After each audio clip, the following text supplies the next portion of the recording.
एक बार की बात है, एक बहुत बड़ी आर्ट गैलरी ने कॉन्टेस्ट डिक्लेयर किया। उसमें उन्होंने अनाउंस किया कि जो भी पेंटर पीस को डिपिक्ट करने वाली वर्ल्ड की सबसे अच्छी पेंटिंग बनाएगा, उसको $10 मिलियन का इनाम मिलेगा। यह बात पूरी दुनिया में फैल गई और पूरी दुनिया से हजारों पेंटर्स ने अपनी अपनी पेंटिंग भेजी उस कॉन्टेस्ट में पार्टिसिपेट करने के लिए। उन हजारों पेंटिंग्स में से जो इस कॉन्टेस्ट के जजेस थे, उन्होंने फाइनली 100 पेंटिंग्स को शॉर्टलिस्ट किया और उन 100 पेंटिंग्स की एक एग्जीबिशन लगाई। उस एग्जीबिशन में इन सारे पेंटर्स को तो इनवाइट किया ही किया, साथ ही साथ मीडिया वाले भी बैठे हुए थे और मीडिया वालों के साथ हजारों लोगों की भीड़ भी जमा थी। क्योंकि प्राइज अमाउंट इतना बड़ा था तो सबका इंटरेस्ट था ये जानने में कि कौन जीतेगा, कि वो पेंटिंग कैसी होगी और कौन वो पेंटर होगा जिसको इतना बड़ा अमाउंट मिलेगा। फाइनली वो दिन आ ही गया। वहां पर सारी ही पेंटिंग्स देखने लायक थी और एक से बढ़कर एक थी।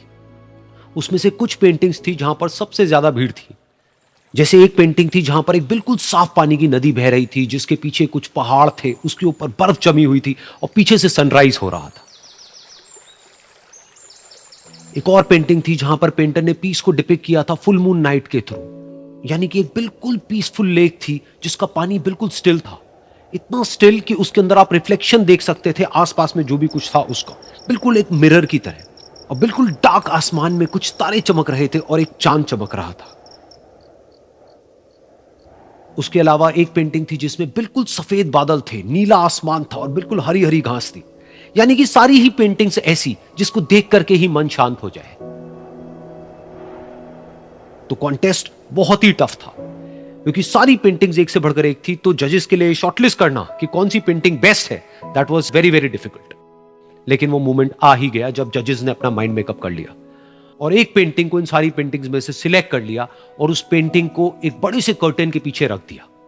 सामने वो सारे पेंटर्स बैठे हुए थे, मीडिया वाले थे और हजारों लोगों की भीड़ थी। सबकी क्यूरियोसिटी बढ़ती चली जा रही थी क्योंकि अमाउंट बहुत बड़ा था। लेकिन जैसे ही वो पर्दा हटा और सामने से सबने उस पेंटिंग को देखा तो सब हैरान रह गए।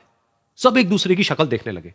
किसी को कुछ समझ नहीं आ रहा था कि एक्चुअल में हो क्या रहा है, क्योंकि वो पेंटिंग जो वहां पर दिख रही थी वो दूर दूर तक शांति को डिपिक्ट नहीं कर रही थी।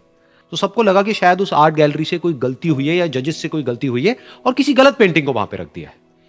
तो कुछ पेंटर्स एक साथ गए, जाकर के उस आर्ट गैलरी के ओनर से मिले और जाकर के उससे पूछा कि क्या ये कोई गलती है, गलती से कहीं कोई गलत पेंटिंग तो आपने वहां पे नहीं रख दी है। तो आर्ट गैलरी वाला थोड़ा सा मुस्कुराया और बोला, नहीं, ये पेंटिंग बिल्कुल ठीक है। जजेस ने इसी पेंटिंग को सिलेक्ट किया है और यही पेंटिंग आज की विनर है। सारे पेंटर्स ये जवाब सुन करके गुस्से से भर गए और सबने मिल करके रिवोल्ट कर दिया। और ये देख करके सारे मीडिया वाले अपनी अपनी जगह से खड़े हुए और भागते हुए गए उस आर्ट गैलरी के ओनर के पास में और अपने अपने माइक्स उनके मुंह के आगे कर दिए। तो अगेन वो आर्ट गैलरी का जो ओनर था वो हल्का सा मुस्कुराया और उसने कहा कि मुझे कुछ बोलने से पहले एक बार इस पेंटिंग को आप लोग ध्यान से देखिए, थोड़ा पास से देखिए, शायद आपको कुछ ऐसा नजर आए जो दूर से नजर नहीं आ रहा है। क्योंकि आप सबने एक चीज तो देख ली कि इस पेंटिंग में आंधी है, तूफान है, चारों तरफ सब कुछ तहस नहस हो रहा है, आसमान में बिजली कड़क रही है, काले बादल है, ये सब तो आपने देख लिया। लेकिन एक चीज नहीं देखी कि इस पेंटिंग में एक घर भी है। उस घर में एक छोटी सी खिड़की है जहां पर एक आदमी खड़ा हुआ है।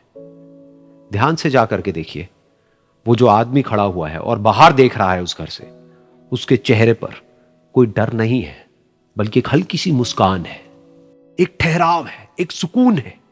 और यही है शांति का असली मतलब।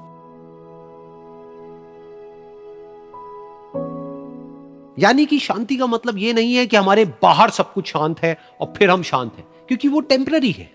असली शांति का मतलब यह है कि हमारे बाहर चाहे जो कुछ भी हो रहा हो, हम अंदर से पूरी तरह से शांत हैं, हमारा मन शांत है।